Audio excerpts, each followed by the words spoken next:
எஸ்எஸ்ஐங்கிற அந்த institute தொடங்குறதுக்கான reason என்ன sir? சரி, எஸ்எஸ்ஐ அப்படிங்கிறது முழுக்க பார்த்தீங்கன்னா ட்ரெயின்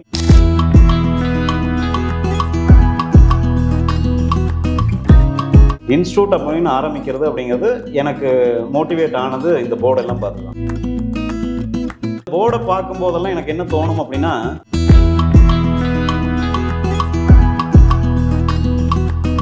அதோட சேர்த்து எங்களுக்கு இந்த எஸ்எஸ்சியோட யூஎஸ்பி சொல்லுங்க.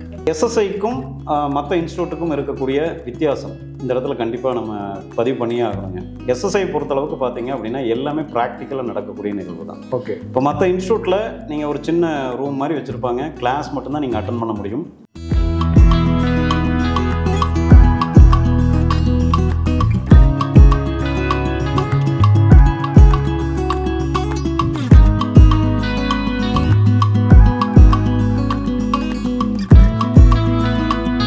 மத்திய மாநில அரசாங்கம் இந்த ஸ்கில்ஸ் டெவலப்மெண்ட்டுக்காக நிறைய ப்ரோக்ராமிங் பண்ணுறப்போ நம்ம கோயம்புத்தூரில் எஸ்எஸ்ஐங்கிற ஒரு இன்ஸ்டியூட் ஸ்கில்ஸ் டெவலப்மெண்ட்டுக்காக நிறைய ப்ரோக்ராமிங்ஸ் பண்ணுறாங்க.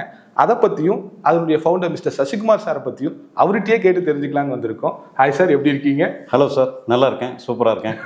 எஸ் சசிகுமார் சார், உங்கள் ஃபேஸை பார்க்குறப்ப எங்களுக்கு ஒரு எனர்ஜி வருது.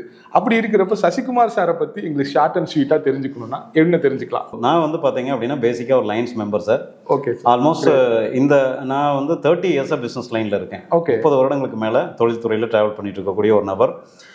பேசிக்காக என்னை பற்றி சொல்லணும் அப்படின்னா, ஒரு லோயல் மிடில் கிளாஸ் ஃபேமிலி அப்படின்னு சொல்லலாம். பெரிய பணக்காரெல்லாம் பார்ன் வித் சில்வர் ஸ்பூன் இல்லைலாம் கிடையாது. ஓகே. பேசிக்காக பார்த்தீங்கன்னா ஒரு சாதாரண ஒரு ஃபேமிலி, ஃபர்ஸ்ட் ஜென்ரேஷன் என்டர்பிரனர் அப்படின்னு சொல்கிறதுல நான் பெருமையாக அந்த இடத்துல பதிவு பண்ணுறேன். ஆக்சுவலாக நான் இந்த துறைக்குள்ளே உள்ளே வந்தது, நான் படித்தது எல்லாமே பார்த்தீங்கன்னா ஒரு கவர்மெண்ட் ஸ்கூலில் தான் படித்தேன். நான் மெக்கானிக்கல் லைனில் தான் நான் ட்ராவல் பண்ணேன். காலேஜ் படிச்சது மெக்கானிக்கல் இன்ஜினியரிங் முடித்தேன். பட் முடிக்கும் போதே பார்த்தீங்க அப்படின்னா எனக்கு மிகப்பெரிய ஒரு எக்ஸ்பீரியன்ஸ் இருக்குது. என்ன அப்படின்னா, பார்ட் டைமாக நான் ஜாப்பில் ஒர்க் பண்ணிட்டு இருந்தேங்க. ஓகே.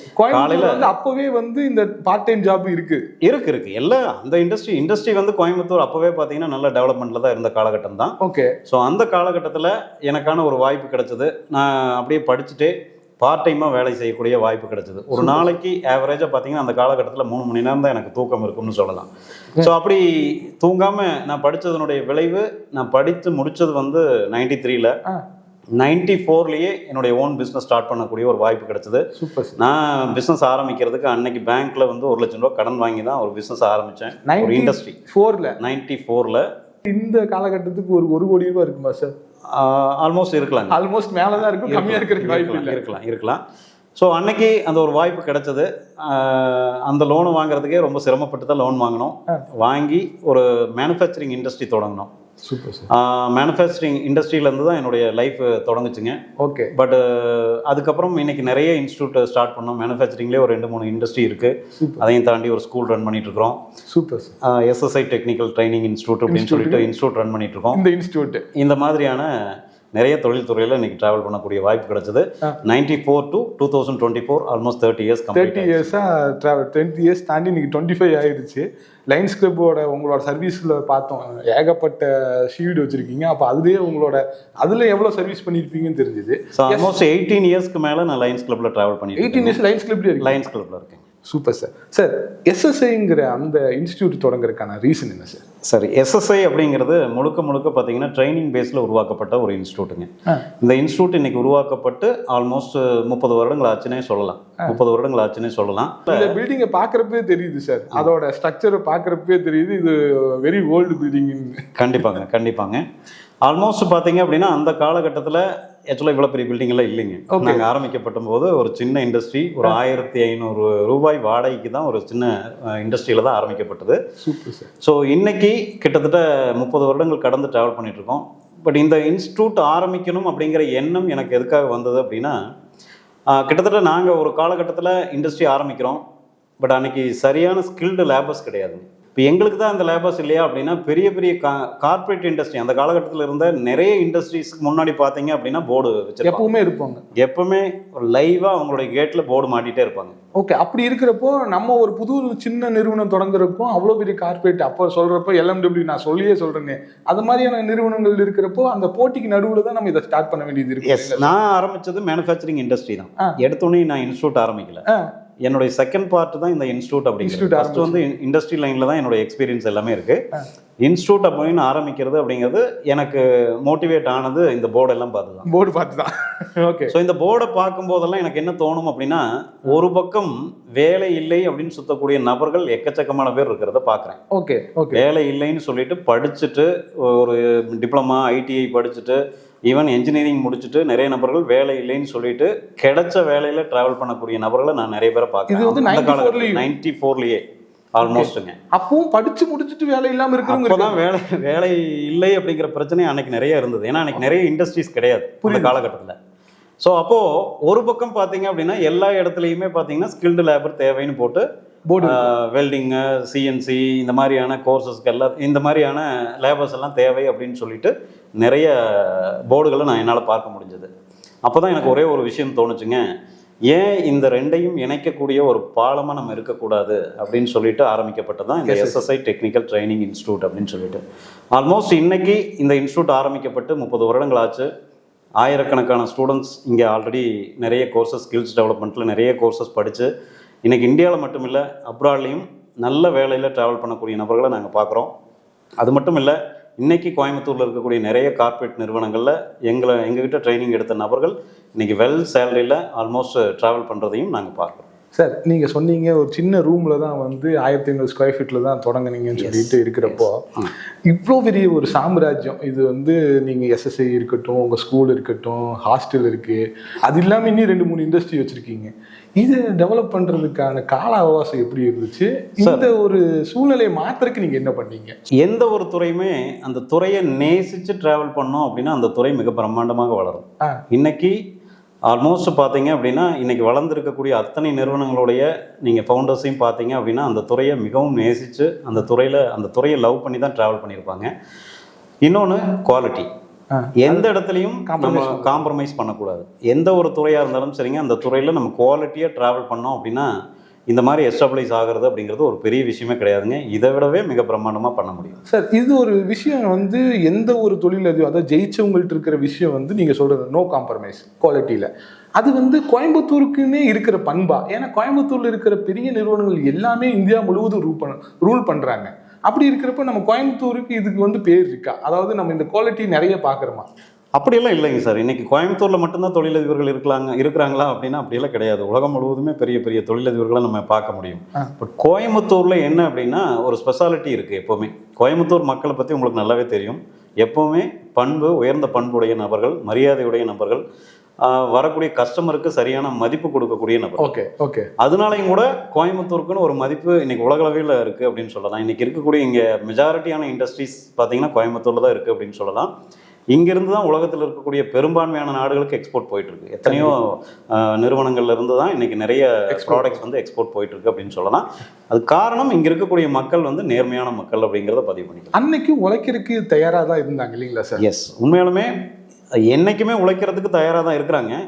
பட் சமீப காலங்களில் தான் அந்த மனப்போக்கு கொஞ்சம் மாறி இருக்கு அப்படின்னு சொல்லலாம். எப்போனா இந்த சாஃப்ட்வேர் துறை வந்ததுக்கு அப்புறம் தான் பார்த்தீங்கன்னா இந்த உழைக்கக்கூடிய மனப்பான்மை அப்படிங்கிறது மாறி இருக்கு. ஏன்னா மெக்கானிக்கல் படித்தவங்களும் சாஃப்ட்வேர் துறையில் ட்ராவல் பண்ணுறாங்க, எலக்ட்ரிக்கல் படித்தவங்களும் சாஃப்ட்வேர் துறையில் பண்ணுறாங்க, ஐடி படித்தவங்களும் சாஃப்ட்வேர் துறையில் ட்ராவல் பண்ணுறாங்க. அப்போது எல்லாருமே இந்த சாஃப்ட்வேர் அப்படிங்கிற ஒரு விஷயம் கிடைச்சதுனால அவங்களுடைய கோர் சப்ஜெக்டை மறந்துட்டாங்க. நான் மெக்கானிக்கல் படிச்சிருக்கேன் அப்படின்னா நான் வந்து என்னுடைய கோர் சப்ஜெக்டில் நான் வேலைக்கு போனேன் அப்படின்னா அதனுடைய மதிப்பு வேற. நான் மெக்கானிக்கல் முடிச்சுட்டு ஐடி டிபார்ட்மெண்ட்டில் போய் ஒர்க் பண்ணுறேன் அப்படின்னு வச்சுக்கோங்க. நாளைக்கு ஐடி டிபார்ட்மெண்ட்டில் எனக்கு வேலை இல்லை அப்படின்னா நான் எங்கே போகிறது? சார், இது வந்து நீங்கள் ஒரு ஆதங்கத்தில் சொல்லலாம். ஆனால் ஒரு மெக்கானிக்கல் படித்தவனோட ஆதங்கம் என்னென்னா ஐடி படித்தவனுக்கு ஈக்குவலாக சம்பளம் கிடைக்க மாட்டேங்குது. அது ஏன் கிடைக்க மாட்டேங்குது? Simple sir. நம்ம சம்பளத்தை பற்றி மட்டுமே இங்கே பேசுகிறோம். ஏன் பிஸ்னஸ் பண்ணுறதை பற்றி யாரும் பேசுறதில்ல. ஓகே, நீங்கள் அப்படி வரீங்க சார். ஒரு மெக்கானிக்கல் படித்த நபர் குறைந்தபட்சம் 5 வருடங்கள் ஒரு துறையில் ஒரு இடத்துல போய் வேலையை செஞ்சாருன்னா அடுத்து அவரே ஓன பிஸ்னஸ் ஆரம்பிக்கிறதுக்கான ஒரு வாய்ப்பு இருக்குமா இல்லையா? அது இதில் இருக்குது. அதான் மெக்கானிக்கல் படிச்சா இருக்கு. நீங்க ஐடில போய் வேலை செஞ்சுட்டு இருந்தீங்கன்னா 100 வருஷம் நீங்க வேலை தான் கடைசி வரைக்கும் செய்ய முடியும். எந்த இடத்துலயும் உங்களால ஒரு இண்டஸ்ட்ரி ஸ்டார்ட் பண்ண முடியாது. ஐடி இண்டஸ்ட்ரி உங்களால ஸ்டார்ட் பண்ண முடியுமானா வாய்ப்புகள் இருக்காது. சார், இன்னொரு விஷயம் சார், இந்தியாவில் மட்டும்தான் இந்த ஸ்கில்டு லேபர்ஸ் தேவையில்லை இருக்கிறத தாண்டி தேவை கொஞ்சம் கம்மி இருக்கு. அதே இதே ஃபாரினர்ஸ்ல போனீங்கன்னா ஸ்கில்டு லேபர்ஸை தவிர வேற யாரையுமே இந்த ஒரு சின்ன கண்ணை கூட பிடிக்க விட மாட்டேன். அந்த மாதிரி ஆட்களுக்கு நம்ம எந்த மாதிரி சப்போர்ட் பண்றோம்? எஸ் சார், சூப்பர், அருமையான கேள்வி கேட்டீங்க. ஆக்சுவலாக உண்மை என்ன அப்படின்னா, நம்ம இந்தியாவில் ஸ்கில்டு லேபர்ஸ் வந்து பார்த்தீங்க அப்படின்னா ஃபாரின்ல எக்கச்சக்கமான தேவை இருக்கு. இப்பவும் இருக்கு, 100% இருக்குங்க. ஓகே, நீங்கள் துபாய் ஆகட்டும், ஈவன் பார்த்தீங்கன்னா ஃப்ரான்ஸு, நெதர்லாந்து, ஈவன் ஆஸ்திரேலியா, இந்த மாதிரியான கண்ட்ரிகள் எல்லாத்துலேயுமே பார்த்தீங்க அப்படின்னா நம்ம நல்ல ஸ்கில்டு லேபர்ஸ் இருந்தாங்கன்னா லேக்ஸ் கணக்கில் சேலரி இப்பவும் இருக்குங்க. வெல்டிங் அப்படின்னு சொல்லக்கூடிய இந்த ஒரு சப்ஜெக்டை நிறைய பேர் இங்கெல்லாம் வந்து வெல்டிங் அப்படிங்கிறத வேற மாதிரி ஃபீல் பண்ணுறாங்க. வெல்டிங்னா ஏதோ ஒரு அடுக்கு ட்ரெஸ்ஸை போட்டுட்டு வெல்ட் அடிக்கிறோன்ட்டு கிடையவே கிடையாதுங்க. ஃபாரினில் நீங்கள் போய் பாருங்கள், வெல்டிங் அடிக்கக்கூடியவங்களுக்கு எவ்வளோ வேல்யூ கொடுக்குறாங்க அப்படிங்கிறது அங்கே போனால் தான் தெரியும். அதையும் தாண்டி இங்கே இருக்கக்கூடிய கார்ப்பரேட் நிறுவனங்களில் நீங்கள் போனீங்கன்னா அதுக்கு என்ன மதிப்பு இருக்குது அப்படிங்கிறது அங்கே போனால் தான் தெரியும். கண்டிப்பாக சார். ஏன்னா அங்கே வந்து துபாயில் கம்பி கட்டுறதுக்கு மட்டும் தனியாக ஒருத்தர் இருப்பான். அவன் கம்பி மட்டும்தான் கட்டணும். இங்கே கம்பி கட்டுற கதைன்னு சொல்றது மட்டும்தான் இருக்கே தவிர அங்கே அதை மட்டும்தான் செய்யணும், வேற எதையுமே செய்யக்கூடாது. அதில் வந்து அவன் ரொம்ப ஸ்கில்டாக இருக்கணுங்கிறாங்க. ஜஸ்ட் வெறும் கம்பியை கட்டிட்டு நீ போய் கம்பி திருப்புறதுலாம் கூடாது, ஒன்லி கம்பி கட்டுறது தான். அப்படி இருக்கிறப்போ அதுக்கு ஏற்ற சர்டிஃபிகேட் கேட்குறாங்க சார், கம்பல்சரி. அந்த சர்டிஃபிகேட்டை நம்ம இங்கே யார்கிட்ட போய் கேட்கறது? இப்போ நீங்கள் எஸ்எஸ்ஐ மாதிரி ஒரு இன்ஸ்டியூட்டு இங்கே இருக்கு, நான் வந்து தெரிஞ்சேங்கிறதுனால எனக்கு தெரியுது. அப்போ அது இல்லாம ஒரு காமன் பீப்புள் எப்படி இதை தெரிஞ்சுக்கலாம்? ஆக்சுவலா இந்தியாவில் மட்டும்தான் பெருசாக சர்டிஃபிகேட் எல்லாம் தேவையில்லைங்க. நீங்க எந்த கம்பெனியில் போனாலும் போய் வேலைக்கு ஜாயின் பண்ணிக்கலாம் அப்படிங்கிற ஒரு நிலை இருக்கு. இந்தியாவை தாண்டி வெளிநாடுகளில் எந்த நாட்டுக்கு நீங்க போறதா இருந்தாலும் சரிங்க, மத்திய அரசும் மாநில அரசும் சர்டிஃபை பண்ணின சர்டிஃபிகேட் கையில் இருந்தால் மட்டும்தான் இந்தியாவை தாண்டி மற்ற நாடுகளில் நீங்கள் போய் வேலை செய்ய முடியும். இது வந்து ரொம்ப ரொம்ப இம்பார்ட்டன்ட். அதுவும் இல்லாமல் பர்டிகுலர் கோர் சப்ஜெக்டில் நீங்கள் ஸ்கில்டு லேபராக இருக்கணும், இருந்தால் மட்டும்தான் அங்கே வேலை வாய்ப்பு இருக்கும். ஆனால் அங்கே நல்ல சேலரி அப்படிங்கிறது, நல்ல சேலரி மினிமமே பார்த்தீங்க அப்படின்னா ஒரு சிஎன்சி ஆப்ரேட்டர் அப்படின்னா குறைந்தபட்சம் ஒரு 1.5 லட்சத்துலேருந்து 2 லட்சம் ரூபா சம்பாதிக்க முடியும். நிறைய வாய்ப்புகள் இருக்குது. ஆனால் என்ன பிரச்சனை அப்படின்னா ஸ்கில்டு லேபர் அப்படிங்கிறது தான் இங்கே பிரச்சனை. ஸோ இவங்களுக்கு எஸ்எஸ்ஐ அதுக்கான முழுமையான சப்போர்ட்டை கண்டிப்பாக கொடுக்குறோம். எப்படி கொடுக்குறோம் அப்படின்னா, ஒருவேளை அவங்க இங்கே ட்ரைனிங் எடுத்துக்கிறாங்க அப்படின்னா, அப்ஸ்கில்லிங் ட்ரைனிங் எடுத்துக்கிறாங்க, முழுமையாக எடுத்துக்கிறாங்க அப்படின்னா, ஒரு கார்ப்பரேட் நிறுவனத்தில் எப்படி ஒர்க் பண்ணணும் அப்படிங்கிறதுக்கான ஒரு முழுமையான ட்ரைனிங்கை நாங்கள் வந்து 100% இங்கே கொடுத்தது மட்டும் இல்லாமல் மத்திய மாநில அரசுகளுடைய சர்டிஃபிகேஷன் வந்து நாங்கள் கொடுத்துறோம். எஸ்எஸ்ஐ இன்ஸ்டியூட் என்னென்ன மாதிரியான ட்ரைனிங் கொடுக்குறாங்க? நீங்கள் என்னென்ன கோர்ஸ் வச்சுருக்கீங்க? எங்கள் இன்ஸ்டியூட்டில் என்னென்னலாம் கோர்ஸ் இருக்குது அப்படின்னு பார்த்தீங்க அப்படின்னா, பர்டிகுலராக வெல்டிங் இன்ஸ்டியூட் அப்படிங்கிறது எங்களுக்கு ஸ்பெஷலைஸ்டு இருக்குங்க. ஆக்சுவலாக வெல்டிங்கில் பார்த்தீங்க அப்படின்னா, நார்மலாக வெல்டிங் அப்படிங்கிறது நிறைய பேர் என்ன நினச்சிருக்காங்க அப்படின்னா, அந்த ராடை பிடிச்சிட்டு வெல்டிங் அடிப்பாங்களேங்க, ஆர்க் வெல்டிங், அது மட்டும் தான் இருக்குது அப்படின்னு நினச்சிக்கிறாங்க. அது மட்டும் தானே தான் பார்த்துருக்கோம், எல்லாருமே அது மட்டும் தான் ஜென்ரலாக பார்த்துருப்பாங்க. பட் வெல்டிங்கை பொறுத்தளவுக்கு பார்த்தீங்க அப்படின்னா ஆர்க் வெல்டிங் இருக்குது, கேஸ் வெல்டிங் இருக்குது, டிக் வெல்டிங் இருக்குது, மிக் வெல்டிங் இருக்குது. இந்த மாதிரி வெல்டிங்லேயே ஏகப்பட்ட வெரைட்டிஸ் இருக்குது. இதையும் தாண்டி பார்த்தீங்க அப்படின்னா வெல்டிங்கில் பார்த்தீங்கன்னா என்டிடி அப்படின்னு சொல்லக்கூடிய ஒரு விஷயம், அதே மாதிரி சி ஷிப்பு. ஸோ இந்த மாதிரியான நிறைய விஷயங்கள், சி ஷிப்பு, பிகஸ், இதெல்லாம் சர்டிஃபைடு இல்லைங்களா? இன்டர்நேஷனல் அப்படிங்கிறதெல்லாம் வந்து இன்டர்நேஷனல் சர்டிஃபைடு கோர்ஸுங்க. இதெல்லாம் படித்தா மட்டும் எஸ்எஸ்ஐயில் இருக்குது. ஸோ அது மட்டும் இல்லை, வெல்டிங் இன்ஸ்பெக்டர் அப்படின்னு சொல்லக்கூடிய, வெல்டிங் அடிக்கிறவங்க மட்டும்தான் இந்த வேலைக்கு போக முடியுமா அப்படின்னா, வெல்டிங் இன்ஸ்பெக்டர் அப்படிங்கிறதுக்கும் ஸ்பெஷலைஸ்டு கோர்சஸ்லாம் இங்கே இருக்குங்க. ஸோ இதெல்லாம் முடித்தா ஃபாரினில் இம்மீடியட் ஆப்பர்ச்சுனிட்டி இன்னைக்கு நிறைய நாடுகளில் எக்கச்சக்கமாக லட்சக்கணக்கான வேலை வாய்ப்பு இன்னைக்கு உலகம் முழுவதும் இருக்குது அப்படின்னு சொல்லலாம். ஈவன் இந்தியாவிலேயே நம்ம பக்கத்து ஊர்லேயே இருக்கக்கூடிய இடங்கள்லேயே ஏகப்பட்ட வேலை வாய்ப்பு இருக்கு அப்படிங்கிறத பதிவு பண்ணுவோம் சார். அப்படி இருக்கிறப்போ இந்த மத்திய அரசும் மாநில அரசும் இதுக்கு அந்த படிக்கிற பசங்களுக்கு, ஏன்னா அப்ஸ்கில்லிங்கிறது இன்னைக்கு வந்து பெரிய ஒரு பிரச்சனையாக இருக்குது. இந்தியாவுடைய ஜிடிபிலே இது ஒரு பெரிய பிரச்சனை. ஏன்னா வேலையின்மையை சமாளிக்கிறதுக்கு வந்து இந்திய அரசாங்கமே அதுக்காக நிறைய ப்ரோக்ராம் பண்ணுறாங்க. அதுக்கு அரசாங்கத்து சைடு இருந்து பசங்களுக்கு சப்போர்ட் இருக்கா? அதே மாதிரி நம்ம இன்ஸ்டியூட்டுக்கு அதுக்கு சப்போர்ட் இருக்கா? எஸ், ஆக்சுவலாக நீங்கள் முதல் கேட்ட கேள்விக்கான ஒரு சில பதிலை நான் இங்கே முடிச்சுட்டு அடுத்தது நான் வரலான்னு நினைக்கிறேன். ஆக்சுவலாக இங்கே வெல்டிங் இன்ஸ்டியூட் மட்டும் கிடையாதுங்க, சிஎன்சி கோர்சஸ். உங்களுக்கு தெரியும், இன்றைக்கி உலகமே பார்த்தீங்கன்னா ஆட்டோமேஷனை நோக்கி தான் ட்ராவல் பண்ணிட்டு இருக்கு. நிறைய இண்டஸ்ட்ரியில் இன்றைக்கி ஆல்மோஸ்ட் பார்த்தீங்கன்னா சிஎன்சி மிஷின் அப்படிங்கிறது ரொம்ப ரொம்ப இம்பார்ட்டண்ட்டாக இருக்குது. ஏன்னா மேன் பவர் பெருசாக இல்லாதனால எல்லாருமே கம்ப்யூட்டர் எய்டட் மிஷினுக்கு எல்லாமே ட்ராவல் பண்ண ஆரம்பிச்சிட்டாங்க. அப்போ சிஎன்சி மிஷின் ஆப்ரேட்டர் அண்ட் ப்ரோக்ராமருக்கு இன்றைக்கி நிறைய தேவைகள் இருக்குது. அதுக்கான முழுமையான ட்ரைனிங் இங்கே இருக்குது. அது மட்டும் இல்லைங்க, சிஎன்சி லேசர் கட்டிங் அப்படின்னு சொல்லக்கூடிய இந்த துறைக்கும் எங்ககிட்ட பார்த்தீங்கன்னா ட்ரைனிங் இருக்குது. எனக்கு தெரிஞ்சு தமிழ்நாட்டில் இந்த சிஎன்சி லேசர் கட்டிங் அப்படிங்கிற மிஷினுக்கு வந்து operator training and programmer training எனக்கு தெரிஞ்சு வேற எந்த இன்ஸ்டியூட்டும் இல்லை அப்படின்னு சொல்லலாம். தமிழ்நாட்டிலே இல்லைன்னு சொல்லலாம். ஏன் இதை சொல்கிறேன் அப்படின்னா, இந்த மிஷினோட காஸ்ட்டே இன்னைக்கு ஆல்மோஸ்ட் 3 கோடி ரூபாங்க. 3 கோடி ரூபா வருது. 3 கோடி ரூபா மிஷினை வச்சு நாங்கள் ட்ரைனிங் நான் கொடுத்தோம். அதை பார்த்துட்டு அதை கேட்கணுங்கிறதுக்கு தான் வெயிட் பண்ணேன். அதுக்கு முன்னாடி இந்த கொஸ்டின் வந்துருச்சு. ஓகே. அந்த மிஷின் வந்து இங்க யூஸ் பண்றதுக்கு ஃபேக்கல்ட்டி நம்ம வச்சிருக்கோமா? Yes sir. இங்கே இருக்கக்கூடிய எல்லா ஃபேக்கல்ட்டிஸுமே ஆல்ரெடி இண்டஸ்ட்ரியல் எக்ஸ்பர்ட்ஸ்னு சொல்லலாம். ஓகே.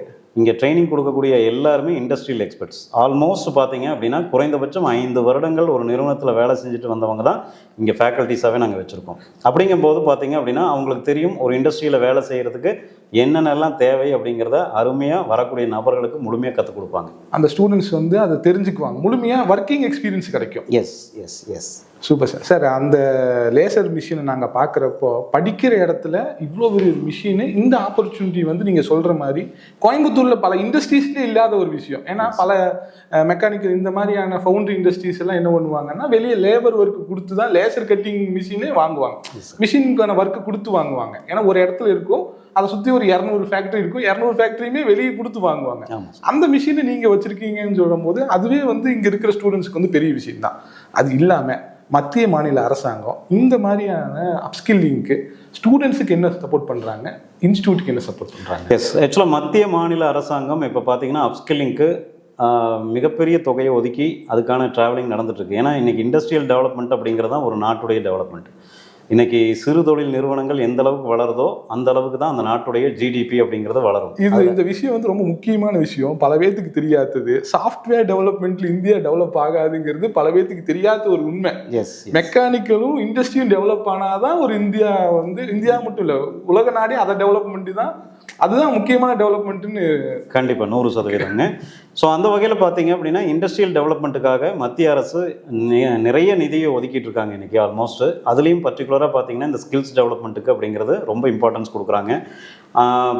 ஸ்கில்ஸ் டெவலப்மெண்ட்டுக்கு மத்திய அரசு நிறைய ஸ்டூடெண்ட்ஸுக்கு ஸ்காலர்ஷிப் எல்லாமே கொடுக்குறாங்க. பட் என்ன அப்படின்னா அதுக்கான எலிஜிபிலிட்டி அப்படிங்கிறது ரொம்ப க்ரைட்டீரியா ரொம்ப ரொம்ப அதிகமாக இருக்குது. அதை வந்து கொஞ்சம் சுமூகமாக சாதாரணமாக ஈஸியாக யாருமேனாலும் அச்சீவ் பண்ணக்கூடிய அளவுக்கு கொண்டு வந்தாங்க அப்படின்னா ஃப்யூச்சரில் எல்லாருமே இந்த ஸ்காலர்ஷிப்லேயே படிக்கக்கூடிய வாய்ப்புகளும் இருக்கும் அப்படிங்கிறத இந்த இடத்துல பதிவு பண்ணிக்கலாம். ஓகே. ஸோ இந்த மாதிரியான கோர்ஸுக்கு பசங்களுக்கு என்ன மாதிரியான எலிஜிபிலிட்டியை எஸ்எஸ்சி வச்சிருக்கு? ஆக்சுவலாக பொதுவாக பார்த்தீங்க அப்படின்னா எலிஜிபிலிட்டி அப்படிங்கிறது ஒன்றுமே கிடையாதுங்க. பொதுவாக நான் ஸ்கில்டு லேபராக மாறணும் அப்படிங்கிற ஒரு எண்ணம் இருந்தால் போதும், அவங்களுக்கான வாய்ப்பை எஸ்எஸ்ஐ 100% கொடுக்கலாம் அப்படிங்கிறத எங்களுடைய. இதில் போய் நான் 10வது முடிச்சுட்டு வா, இல்லை 12வது முடிச்சு அப்படிலாம் கிடையாது. அப்படி இல்லை, வெல்டிங் இன்ஸ்டியூட்டில் வெல்டராக அவங்க ஜாயின் பண்ணணும் அப்படின்னா அவங்க பேசிக் நாலேஜ் இருந்தால் போதும். ஓகே. ஒரு 6வது 7வது படித்த நபர்களாக இருந்தால் கூட அவங்களுக்கு எங்களால் முழுமையாக ட்ரைனிங் கொடுத்து அவங்களுக்கு மாதம் குறைந்தபட்சம் ஒரு 20,000 22,000 சம்பளத்தை வாங்கி கொடுக்கக்கூடிய நிறுவனங்களில் அவங்கள ஜாயின் பண்ண வைக்க முடியும். இன்னைக்கு இருக்கிற நிலைமையில் யாரும் அந்த மாதிரி 10வது முடிச்சுட்டு போகிற பசங்க தான் அதிகமாக தவிர அதுக்கு கம்மி படித்தவங்க இல்லை இந்த சூழ்நிலை. அப்படி இருக்கிறப்போ மெக்கானிக்கல் படித்தவங்க, எலக்ட்ரானிக்ஸு, எலக்ட்ரிக்கல்ஸு, இன்ஜினியரிங்கு இதில் முடித்த பசங்களுக்கே பல பேர்த்துக்கு வேலை இல்லாமல் இருக்கிறப்ப அவங்களுக்கு எந்த மாதிரியான சப்போர்ட் எஸ்எஸ்ஐ கொடுக்குது? ஆக்சுவலாக இங்கே வந்து வெறுமனே மெக்கானிக்கலுக்கு மட்டும் ட்ரைனிங் கிடையாதுங்க. மெக்கானிக்கலில் பார்த்தீங்கன்னா வெல்டிங் கொடுக்குறோம், சிஎன்சி கொடுக்குறோம். அதையும் தாண்டி பார்த்தீங்கன்னா சிஎன்சி லேசர், அது போக சாஃப்ட்வேர் துறையிலையும் நாங்கள் வந்து ட்ராவல் பண்ணுறோம். மெக்கானிக்கல் சாஃப்ட்வேர்னு சொல்லக்கூடிய ஆட்டோகேட், ப்ரோஇ, இந்த மாதிரியான கேட்டியா, சாலிட்வொர்க்ஸ், இந்த மாதிரி இன்ஜினியரிங் சாஃப்ட்வேர் கோர்சஸும் இங்கே முழுமையாக ட்ரைனிங் கொடுக்குறோம். ஸோ அதையும் தாண்டி எலக்ட்ரானிக்ஸ்லையும் பார்த்தீங்கன்னா முழுமையான நாங்கள் பங்களிப்பு எடுத்திருக்கோம் அப்படின்னு. எலக்ட்ரானிக்ஸும் நம்ம இங்கே எஸ், இங்கே எம்பெடட் கோர்சஸ் இருக்குது. ஐபிடி அப்படின்னு சொல்லக்கூடிய ஒரு special courses, integrated product development அப்படின்னு சொல்லக்கூடிய ஒரு கோர்ஸ். ஆக்சுவலாக இந்த கோர்ஸ் வந்து எனக்கு தெரிஞ்ச தமிழ்நாட்டில் வேறு எந்த இன்ஸ்டியூட்லையும் இருக்கிறதுக்கான வாய்ப்புகள் கிடையாது. ஐபிடி அப்படிங்கிறது இண்டஸ்ட்ரியல் ப்ராடக்ட் டெவலப்மெண்ட் அப்படிங்கிறது ஒரு ப்ராடக்டை டெவலப் பண்ணணும். ஃப்யூச்சரில் பார்த்தீங்கன்னா இங்கே படிக்கக்கூடிய நபர்கள் நாளைக்கு ஃப்யூச்சரில் ஒரு என்டர்பிரனர் கூட வரக்கூடிய வாய்ப்பு இருக்குங்கும் போது அவர் வந்து ஒரு ப்ராடக்ட் டெவலப் பண்ணணும் அப்படின்னா இந்த கோர்ஸை முழுமையாக படிச்சுட்டு போனார் அப்படின்னா 100% ஒரு ப்ராடக்டை டெவலப் பண்ணுறது மட்டும் இல்லாமல் அதை மார்க்கெட் பண்ணுறதுக்கும் அவருக்கு மிகப்பெரிய ஒரு வாய்ப்பு அமையும். ஒரு தொழிலதிபராக மாறுவதற்கான வாய்ப்பு இந்த ஐபிடின்னு சொல்லக்கூடிய கோர்ஸ். அதையும் தாண்டி கம்யூனிகேஷனில் வரக்கூடிய electronics plus embedded system, PCB designing, basic electronics, hands on trainings, இந்த மாதிரி நிறைய விஷயங்கள் நாங்கள் ஆல்மோஸ்ட் இந்த துறையில் நாங்கள் கொடுத்தோம், நம்ம டீச் பண்ணுறோம். சார், நான் லாஸ்ட் வீக் நம்ம உங்களை பார்க்க வரும்போது ஒரு 10 பேர் கேரளாலேருந்து இங்கே வந்து ப்ராஜெக்ட் பண்ணிட்டு இருந்தாங்க. அது என்னன்னு ஒரு ட்ரோன் பறந்துட்டு இருக்கு, அது என்ன ட்ரோன் கேட்குறப்ப மாங்காய் பறிக்கிற ட்ரோனுன்னு சொன்னாங்க. Yes sir. அந்த மாதிரியான ப்ராஜெக்ட்ஸ் நிறைய பண்ணுறோமா? Yes sir. எஸ்எஸ்ஐயில் ட்ரைனிங் மட்டும் இல்லைங்க சார், ஆக்சுவலாக இங்கே பேசிக்காக பார்த்தீங்க அப்படின்னா R&D அப்படிங்கிறது எங்களுடைய மெயின் கான்செப்ட். ஓகே. இங்கே ஆயிரக்கணக்கான ஸ்டூடெண்ட்ஸ் பார்த்தீங்க அப்படின்னா வருடம் முழுவதும் இங்கே பார்த்தீங்கன்னா அவங்களுடைய R&D ஒர்க்கை இங்கே பண்ணுறதுக்கான ஆப்பர்ச்சுனிட்டி அவங்களுக்கு கொடுக்குறோம். அவங்களுக்கான ட்ரைனிங், அவங்களுக்கான டிசைன், ப்ளஸ் அவங்களுக்கான மேனுஃபேக்சரிங் எல்லாமே இங்கே பண்ணுறதுக்கான வாய்ப்பை நம்ம கொடுக்குறோம். அதுதான் எங்களுடைய மெயின் தாட். SSI வந்து ரொம்ப வருஷமாக இதையும் பண்ணிட்டு இருக்கோம். ஆல்மோஸ்ட் 25 இயர்ஸ்க்கு மேலே இதையும் நாங்கள் முழுமையாக பண்ணிட்டு இருக்கோம். ஸ்டூடெண்ட்ஸுக்கான ப்ராஜெக்ட்ஸ், ஃபைனல் இயர் ப்ராஜெக்ட்ஸ், அந்த ப்ராஜெக்ட்ஸ்க்கான R&D ஒர்க்கை அவங்க இங்கேயே வந்து ட்ரைனிங் பேஸில் பண்ணிட்டு போகலாம். சார், அப்படி இருக்கிறப்போ எங்களுக்கு 2 விஷயம் தெரியணும். SSIனுடைய USB என்ன, வெளி மாநிலத்திலும் இல்லை வெளி ஊர்லேருந்து வந்த ஸ்டூடெண்ட்ஸ் படிக்கிறதுக்கான ஸ்பேஸிங் இருக்குது, அதாவது படிக்கிறப்போ அதுக்கான ஃபெசிலிட்டி நீங்கள் என்ன பண்ணி கொடுக்குறீங்க? சார், நாங்கள் ஆல்மோஸ்ட் பார்த்தீங்கன்னா இந்தியா முழுவதும் இருந்து நிறைய ஸ்டூடெண்ட்ஸ், ஆயிரக்கணக்கான ஸ்டூடெண்ட்ஸ் இங்கே வந்துட்டு தான் இருக்காங்க. வரக்கூடிய நபர்களுக்கு இங்கே ட்ரைனிங் முழுமையாக நாங்கள் கொடுத்துட்ருக்குறோம். அவங்க தங்குறதுக்கு தேவையான ஹாஸ்டல் ஃபெசிலிட்டியும் எங்ககிட்ட இருக்குது. Super sir. அதோட சேர்த்து எங்களுக்கு இந்த SSIயோட USB சொல்லுங்கள். SSIக்கும் மற்ற இன்ஸ்டியூட்டுக்கும் இருக்கக்கூடிய வித்தியாசம் இந்த இடத்துல கண்டிப்பாக நம்ம பதிவு பண்ணியே ஆகணுங்க.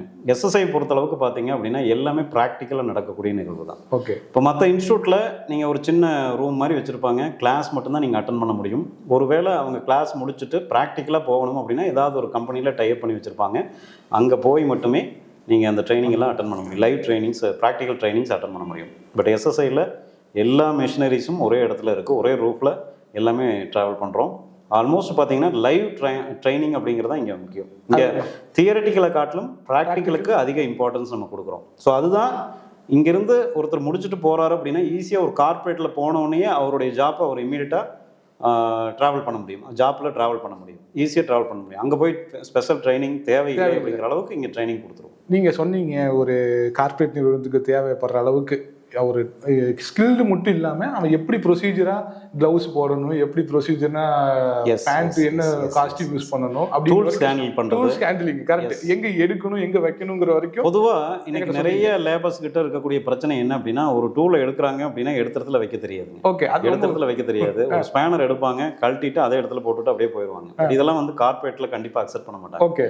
அப்போ நம்ம கார்பரேட் ட்ரைனிங் அப்படிங்கிறதா இங்கே ரொம்ப ரொம்ப முக்கியம். ஒரு கார்பரேட்ல வேலை செய்யணும் அப்படின்னா அதுக்குன்னு ஸ்பெஷல் ட்ரைனிங்ஸ் எல்லாம் இருக்குது. அந்த ட்ரைனிங்கை முடிச்சுட்டு அவங்க யூனிஃபார்ம் பர்ஃபெக்டாக இருக்கணும். யூனிஃபார்மில் ஒரு சின்ன அழுக்கு கூட இருக்கக்கூடாது. வேலை செய்கிறாங்கன்னு வெளியவே தெரியக்கூடாது, அந்தளவுக்கு இருக்கணும். கேப் வியர் பண்ணணும், அதுக்கான க்ளவுஸ் வியர் பண்ணணும், ப்ராப்பராக டூல்ஸை ஹேண்டில் பண்ண தெரியணும், ஒரு எக்யூப்மெண்ட்டை எப்படி ஹேண்டில் பண்ணுறது அப்படிங்கிறத முழுமையாக தெரிஞ்சிடணும். இது எல்லாமே இங்கே வந்து பார்த்திங்கன்னா முழுமையாக கற்றுக் கொடுக்குறோம். சசிகுமார் சார், ஒரு சின்ன சந்தேகம். நீங்கள் ஆரம்பத்தில் சொல்லும்போது நான் வந்து பார்ன் வித் சில்வர் ஸ்பூன் இல்லைங்கிறத பதிவு பண்ணீங்க. அப்படி இருக்கிறப்ப இன்னைக்கு உங்களை பார்க்குறப்ப எங்களுக்கு அப்படி தெரியாது.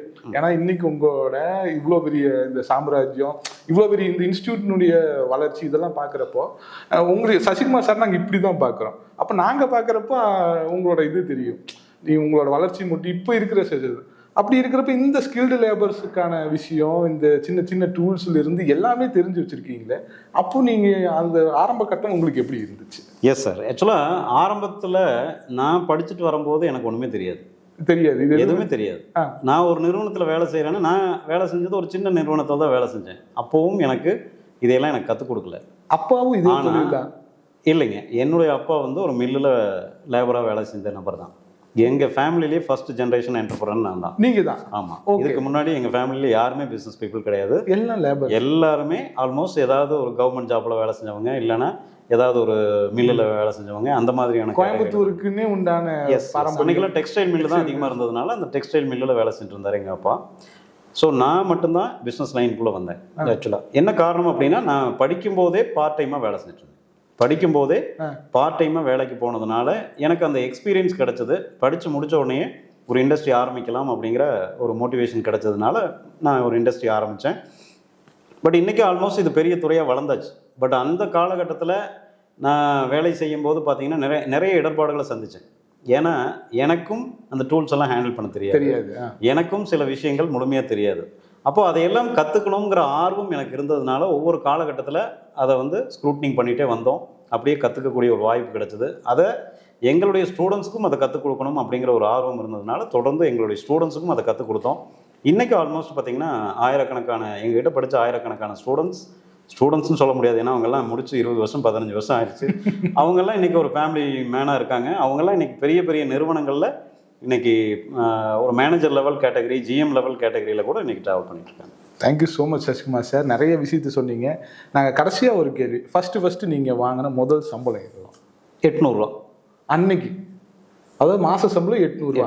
93க்கு முன்னாடியே, அதாவது நீங்கள் பார்ட் டைம் வேலை பார்த்துட்டு இருக்கிறப்ப இந்த அமௌண்ட் நீங்கள் 800 ரூபா சார். இந்த அமௌண்ட்டா 800 ரூபா?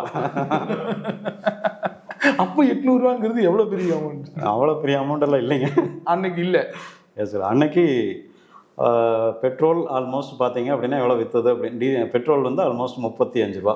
ஓகே, மாதம் 800 ரூபால தான் இது எல்லாத்தையுமே கால்குலேட் பண்ணி. இன்னைக்கு சசிகுமார் சார்னுடைய க்ரோத் எப்படி இருக்கு, என்ன இருக்கு சார்? இன்னைக்கு மிகப்பெரிய க்ரோத்துன்னு சொல்லலாம். உழைப்பு இருக்குது, கிட்டத்தட்ட 30 வருட உழைப்பு அப்படிங்கிறதுனால இன்னைக்கு அதுக்கு ஈக்குவலான ஒரு க்ரோத்தை அடைஞ்சு, அதோட பலனை கண்டிப்பாக அதனுடைய பலனை அடைஞ்சிட்டோம். ஸோ கண்டிப்பாக நாங்கள் மட்டும் இதை அடைஞ்சால் பத்தாதுன்னு தான் நான் நினைக்கிறோம். இன்றைக்கி இருக்கக்கூடிய தலைமுறை எல்லாமே நாளைக்கு பெரிய வளர்ச்சி அடையணும் அப்படிங்கிறது தான் எங்களுடைய விருப்பம். ஸோ அதற்கான முழு முயற்சி எடுக்கிறோம். கடவுளுடைய பிராப்தம். Thank you so much Sasikumar sir. நீங்கள் சொல்கிறப்பவே அந்த ப்ரைடு தெரியுது. அப்பாவுடைய மில்லில் இருந்து வேலை செஞ்ச ஒரு நபர் இன்னைக்கு எத்தனையோ ஆயிரக்கணக்கான நபர்களுக்கு நீங்கள் வேலை கொடுத்துட்ருக்கிறீங்க. இன்னும் ஆயிரக்கணக்கான நபர்களுக்கு படிப்பை கற்றுக் கொடுக்கணும்னு அந்த தாட் உங்களோடது இருக்குது. இந்த நிறுவனம் இப்படி இல்லை, இன்னும் மென்மேலும் வரணும். இதை விட பெரிய இன்ஸ்டியூட் நாங்கள் இன்னும் கூடி சீக்கிரத்தில் பார்க்கணும்னு ஆசைப்படுறோம். கண்டிப்பாக மிஸ்டர் ஷான், நீங்கள் உங்களுடைய வாழ்த்துக்களுக்கு நன்றி. கண்டிப்பாக இந்த நிறுவனம் வரும் காலத்தில் பார்த்தீங்கன்னா இந்தியா முழுவதும் உள்ள மாநிலங்களில் கண்டிப்பாக இந்த நிறுவனம் இருக்கும் அப்படிங்கிறத இந்த இடத்துல பதிவு பண்ணிக்கிறேன். Thank you so much. Thank you sir. Thank you.